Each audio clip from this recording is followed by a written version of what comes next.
अस्सलाम वालेकुम। आज का जो हमारे पास नेक्स्ट टॉपिक है वो क्या है, हमारे पास ट्यूबरक्लोसिस, सही है, या जिसे हम टीबी भी बोलते हैं, सही है। इस चैप्टर के अंदर हम देखेंगे कि हमारे पास ट्यूबरक्लोसिस कौन से बैक्टीरिया की वजह से कॉज हो सकता है, इसकी कौन सी टाइप्स है, इसकी कंप्लीट फार्माकोलॉजी और इसकी फर्स्ट लाइन और सेकंड लाइन ड्रग्स देखेंगे कि कौन कौन सी ड्रग्स है जो इसे ट्रीट करने के अंदर हमारे पास इफेक्टिव है। सबसे पहले आपको बताना चाहिए कि ट्यूबरक्लोसिस क्या होता है। ये हमारे पास एक ऐसी डिजीज है या एक ऐसा इन्फेक्शन है जो कि कौन सा इन्फेक्शन होता है, एयरबॉर्न बैक्टीरिया की वजह से होता है, सही है। और कौन सा बैक्टीरिया ये इन्फेक्शन कॉज करवाता है, वो आता है हमारे पास मायोबैक्टीरियम ट्यूबरक्लोसिस। अब जो मायोबैक्टीरियम ट्यूबरक्लोसिस है, इसकी क्या क्या कैरेक्टरिस्टिक्स हो सकते हैं। ये हमारे पास स्लाइटली कर्व्ड होता है, रॉड शेप बेसिलाई होते हैं, ये हमारे पास 0.2 to 0.5 माइक्रोन इनका डायमीटर होता है और 2 to 4 माइक्रोन ये लेंथ के अंदर होते हैं। Acid fast resistance decolorization with the acid और अल्कोहल के खिलाफ इसकी डिकलराइजेशन हो जाती है। Multiply slowly every 18 to 24 hour के अंदर ये क्या होता है, मल्टीप्लाई होते हैं। और ये हमारे पास एरोबिक होते हैं और थिक लिपिड इसकी क्या होती है, सेल वॉल होती है। अब हमारे पास आती है टाइप्स के अंदर हमारे पास दो तरह के ट्यूबरक्लोसिस होते हैं, एक होता है एवियन ट्यूबरक्लोसिस और एक होता है बोविन ट्यूबरक्लोसिस। जो एवियन ट्यूबरक्लोसिस होता है ये हमारे पास कैरीड करते हैं कौन, बर्ड्स वगैरह, सही है। ये ट्रांसमिटेड होता है बाय इंजेक्शन और inhalants the aerosolized infection organism from the feces. अगर किसी भी बर्ड के अंदर ये इन्फेक्शन हो गया है और उस बर्ड की फीसिस के थ्रू हमने सांस लेते वक्त ये बैक्टीरिया को इनहेल कर लिया है, तो ये भी ह्यूमंस के अंदर हो सकता है। Oral injection of food with the water contaminated with the faeces is almost common method of infection. अगर फीसेस से कंटामिनेटेड वाटर है तो हमारे पास अगर हम वो पीते हैं या उसको हम क्या करते हैं, उससे रिलेटेड कोई भी चीज़ हम इनहेल करते हैं तो भी एवियन ट्यूबरक्लोसिस के चांसेस हो सकते हैं। ये स्प्रेड होता है throughout the bird's body, ये बर्ड्स बॉडी से भी स्प्रेड हो सकता है। और ये ऐसा if the bacteria is inhale pulmonary lesion and skin evasion में अकर, तो हमारे पास प्लमोनरी और स्किन से रिलेटेड सारे इन्फेक्शंस हो सकते हैं। ये ट्रांसमिट होता है बर्ड टू ह्यूमन या ह्यूमन टू ह्यूमन ट्रांसमिट नहीं होता। नेक्स्ट आता है बोवीन ट्यूबरक्लोसिस। बोवीन ट्यूबरक्लोसिस हमारे पास होता है, ये कैरीड करते हैं कौन, कैटल्स वगैरह। People contact with bovine TB today by eating food that has been contaminated with the bacteria or from drinking unpasteurized milk. अगर कोई बंदा हमारे पास ऐसा फूड लेता है जो कि कंटामिनेट है उस बैक्टीरिया से जो कि बोविन ट्यूबरक्लोसिस कॉज कर रहा है, या ड्रिंक करता है अनपेस्चराइज्ड मिल्क को, तो भी हमारे पास कॉमन कॉज हो सकता है किसका, बोविन ट्यूबरक्लोसिस का, सही है। Bovine tuberculosis is most likely going to affect the joints and bones. ये हमारे पास क्या करता है, अफेक्ट करता है जॉइंट्स और बोन को।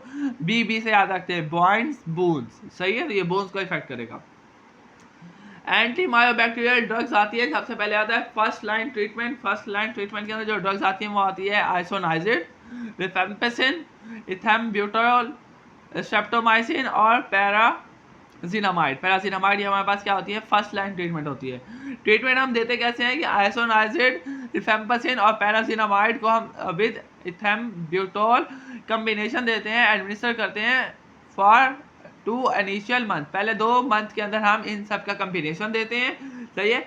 After 4 month of rifampicin and isoniazid continuous phase, उसके बाद हम क्या करते हैं, 4 मंथ के लिए हम रिफेम्पिसिन और आइसोनाइजिड को क्या करते हैं, कंटिन्यू करते हैं। अब जो आइसोनाइजिड है ये हमारे पास क्या करते हैं, इनहिबिट करता है सेल वॉल सिंथेसिस को। रिफेम्पिसिन क्या करता है, आरएनए को, आर से याद रखते हैं, आरएनए की सिंथेसिस को इनहिबिट करेगा। इथेम्ब्यूटोल ये हमारे पास क्या करेगा, सेल वॉल सिंथेसिस इनहिबिटर है। पैराजिनामाइड हमारे पास क्या करता है, डिस्टर्ब करता है प्लाज्मा मेम्ब्रेन, पीपी से प्लाज्मा पैराजिनामाइड इनहिबिट करता है प्लाज्मा मेम्ब्रेन को, और एनर्जी डिपेंडेंट मेटाबॉलिज्म को भी ये क्या करता है, डिस्टर्ब करता है। नेक्स्ट आता है हमारे पास second line drugs. Second line drugs के अंदर आता है हमारे पास clarithromycin, kanamycin, amikacin, ciprofloxacin, capreomycin, streptomycin और साइक्लोसिरिन। अब जो हमारे पास सेकंड जनरेशन ड्रग्स थी वो भी हम कॉम्बिनेशन फॉर्म के अंदर देते हैं, सही है।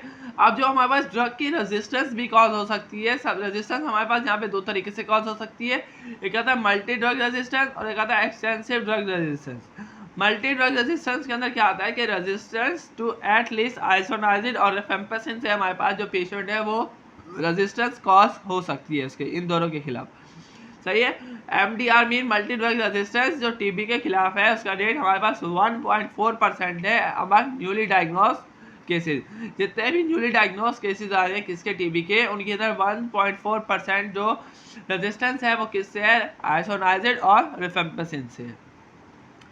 Extensive drug resistance, excessive drug resistance के अंदर आता है हमारे पास MDR strain also resist to any fluoroquinolones and at least one injectable।